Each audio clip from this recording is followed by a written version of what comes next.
Sunita Bankira, assistant professor, department of commerce. और आज मैं बीकॉम सेमेस्टर 6 के लिए न्यू वेंचर प्लानिंग सब्जेक्ट है, उसके अंतर्गत यूनिट 1 से रिलेटेड टॉपिक है आपका डेवलपिंग बिजनेस आइडियाज़ पर डिस्कशन करूंगी। तो मैं स्टार्ट करती हूँ कि how to develop business ideas है। बिजनेस आइडियाज़ को डेवलप करने के लिए सबसे पहले आपको identify the value propositions of business idea जरूरी है। इसके अंतर्गत क्या होता है, to identify and briefly describe the unique value that you may be able to bring your customers that your competitors cannot. दूसरा है आपका discuss product and services with prospective customers. यहाँ क्या होता है कि बाय फ्रॉम कहाँ से आप खरीदिएगा सामान, एट व्हाट प्राइस, क्या फ्रिक्वेंसी है, पर्टिकुलर कस्टमर्स का क्या टेस्ट है, उनकी क्या इच्छाएं होती है, उनका क्या प्रेफरेंसेस होता है, कॉम्पिटिटर्स किस तरीके का है। आपको कस्टमर रिलेटेड हर एक एस्पेक्ट को आपको रिव्यू करना होता है और एनालाइज करना होता है। थर्ड होता है market using in depth market research होता है। यहाँ क्या होता है कि आपको मार्केट को टारगेट करना है और डीप स्टडी करना है आपको मार्केट रिसर्च के द्वारा। यहाँ मार्केट रिसर्च जब हम लोग करते हैं तो उसका सेगमेंटेशन करना जरूरी है, और सेगमेंटेशन आपका price, location, quality, channel etcetera के द्वारा की जाती है। एंड देन सेगमेंटेड मार्केट को हम लोग फोकस करते हैं और उन फोकस एरिया में हम लोग स्टडी करेंगे कि उसमें क्या क्या चेंजेस है, किस तरीके का चेंजेस होता है, कब कब ये चेंजेस आता है। फिर होता है इसमें प्रमोशन एंड डिस्ट्रीब्यूशन किस तरीके से किया जाए मार्केट में, प्राइसिंग स्ट्रक्चर कैसा किया जाए मार्केट स्ट्रक्चर में, ये भी आप मार्केटिंग रिसर्च में करते हैं। फोर्थ होता है आपको कॉम्पिटिटर्स को एनालाइज करना जरूरी है। कोई भी न्यू वेंचर स्टार्ट करते हैं या जो एग्जिस्टिंग वेंचर को हम अगर लेते हैं तो उस समय आपका कॉम्पिटिटर्स मार्केट में ऑलरेडी एग्जिस्ट होते हैं या न्यू कॉम्पिटिटर्स की एंट्री होती है। तो वो पर्टिकुलर जो कॉम्पिटिटर्स होती है किस तरीके से ऑपरेट कर रहे हैं, कितना सक्सेसफुल है, क्यों सक्सेसफुल है, क्या टेक्निक्स वो यूज करे कि वो सक्सेसफुल है, हमें क्या टेक्निक यूज करना चाहिए कि ताकि हम उनको बीट अप कर सके। फिर एक्सपेंसेस वगैरह हम लोग किस तरीके से बेयर करें कंपटीशन के टाइम पे, उन चीज़ों को ध्यान दिया जाता है ताकि हम अपना आइडियाज़ को डेवलप कर सके। फिर कंसिडर पॉसिबल स्टार्टअप स्ट्रैटेजीज होती है। जब हम न्यू वेंचर की स्टार्टअप करते हैं तो मेरे पास बहुत सारा ऑप्शन होता है एक इंडिविजुअल के पास। तो वो ये देखेगा कि either to opt from home और part time, either to seek a franchise, और either to buy a finished product for resale और टू मैन्युफैक्चरिंग, या फिर वो एग्जिस्टिंग वेंचर को वो अडॉप्ट करेगा, या फिर हायर इक्विपमेंट्स लेगा, या फिर वो किसी चीज को स्टिमुलेट सेल्स के रूप में भी देख सकता है। फिर आपका आता है 6 पॉइंट है आपका set approximate targets and prepare cut off financial projection. इसमें क्या है, आपको estimate possible sales and cost to get a feel of for order of magnitude and key components and to establish a rough break even point। आपको एक rough break even point बनाना है कि आप जितना लागत लगा रहे क्या आपको उतना रिटर्न मिल रहा है या नहीं मिल रहा है। फिर है आपको prepare a simple action plan. आपको जस्ट एक सिंपल एक्शन प्लान बनाना है पॉइंट्स को नोट करते हुए कि अगर हम ये प्लान आउट करते हैं तो ये कितना आगे में यूजफुल होता है या नहीं।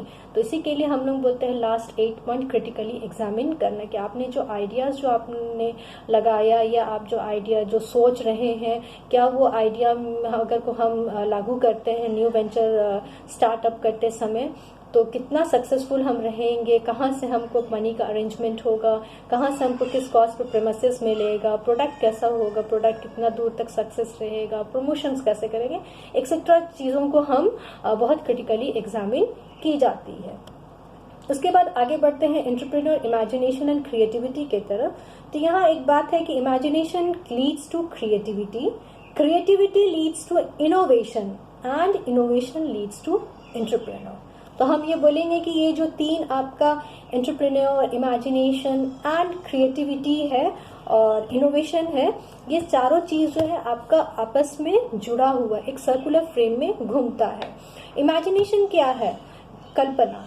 इसमें क्या होता है कि it requires curiosity, engagement and ability to conceive an ideas in your mind. आपके मन में क्यूरियोसिटी होना चाहिए किसी भी चीज को जानने के लिए। क्रिएटिविटी कब आता है, जब आप सोच रहे, क्यूरियोसिटी आ रहा है और आप उसको एक रूप देना चाहते हैं, यानी उसको हम किस तरीके से क्रिएट करें, किस तरीके से हम उसको रूप दें कि वो हकीकत बन जाए।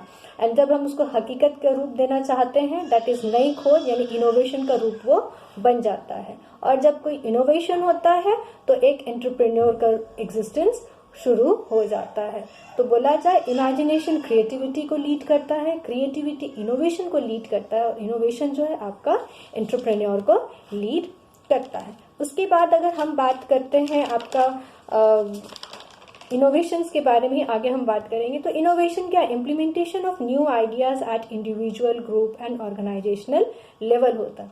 इनोवेशन भी 4 टाइप का होता है। पहला है आपका इन्वेंशन यानी नया चीज का खोज, एक्सटेंशन जो ऑलरेडी मेरे पास है उसी में हम कितना और नया चीज को हम लागू कर सकते हैं। इन्वेंशन नया होता है, एक्सटेंशन जो मेरे पास ऑलरेडी है उसमें और हम कितना नया चीज ला सकते हैं।